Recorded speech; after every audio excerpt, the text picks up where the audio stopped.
Welcome back to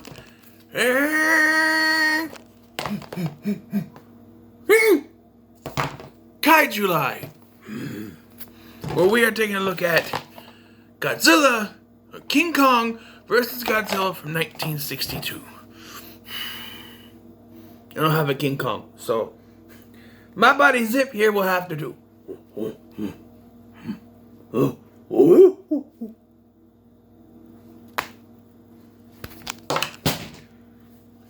Originally conceived by stop-motion animator Willis O'Brien as a King Kong versus Frankenstein movie. Y'all make man monkey bad. He sold it to Toho and Universal, who then turned it into Godzilla versus King Kong versus Godzilla. And much like the original Godzilla movie, they made an Americanized version with American actors portraying it as a newscast, including a character named Eric something, I don't really care, who is the main American character, I guess you would say. The story follows the newscast as they're researching a giant monster living on Faroe Island, or Faroe Island. Faroe for the American footage, Faro for the Japanese footage. Guess they couldn't use Skull Island, but they could use King Kong. And a Japanese research crew who go there and find King Kong, and they find that he is taller in this than he is in the actual King Kong because of these special berries that make him huge, and apparently later in the film make his arms stretch out more because they use two different suits. Meanwhile, Godzilla is awakened by an American submarine, which I think is only exclusive to the American version. He's woken up that way, I don't know. From an icy slumber, which is where Godzilla Raids again ended. So, connection to that. And Godzilla starts to tear shit up because he's Godzilla.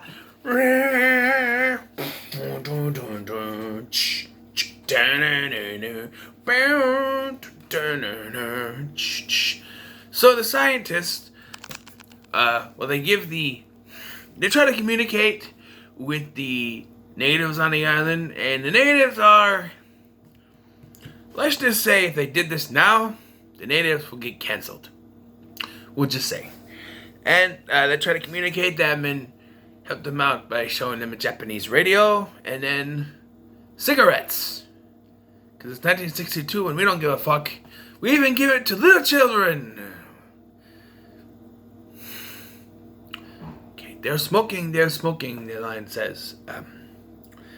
So yes, eventually they decide they're going to hit Godzilla, or take King Kong, to fight Godzilla. They knock him out with this berry juice, which supposedly makes him go to sleep, and they put him on a raft, but he wakes up, and they're forced to blow him up, but he survives. And then when Godzilla starts to destroy stuff, he gets to Mount Fuji, and they once again use balloons with super strong string and a berry gas to knock him out again. And taking him out Fuji, we have our big climactic battle between the two. And it is explained that lightning makes King Kong stronger, although same thing could be said by Godzilla, but because they have to retain some of the Frankenstein aspect. It was King Kong versus Frankenstein, and then King Kong versus Prometheus, because they didn't have the rights to Frankenstein, but in the Universal Studios, they could have just done Frankenstein, but who knows? And yes, psh, psh, psh. That's right, King Kong wins. In every version of the film, King Kong wins. I have to say that because there was a rumor going around that there was two different versions. An American version where King Kong wins because he's, the American monster, and a Japanese version where Godzilla wins. This is complete and total bullshit. As in both versions, King Kong wins, although it's only implied that he won because they both go underwater. And King Kong's the only one that comes back out. So, Godzilla could be underwater. He lives in the water, so maybe he just decided, fuck it, I'm swimming home.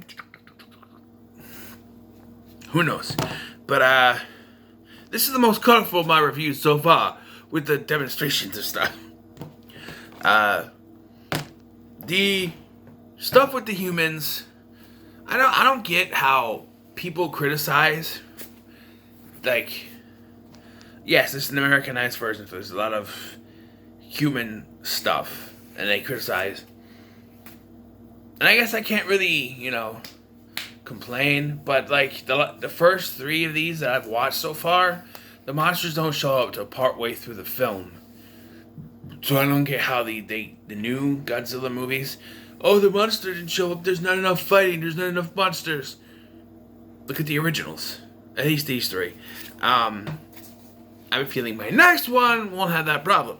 But we'll get to that. But, yes, King Kong and Godzilla. Are they going to smooch?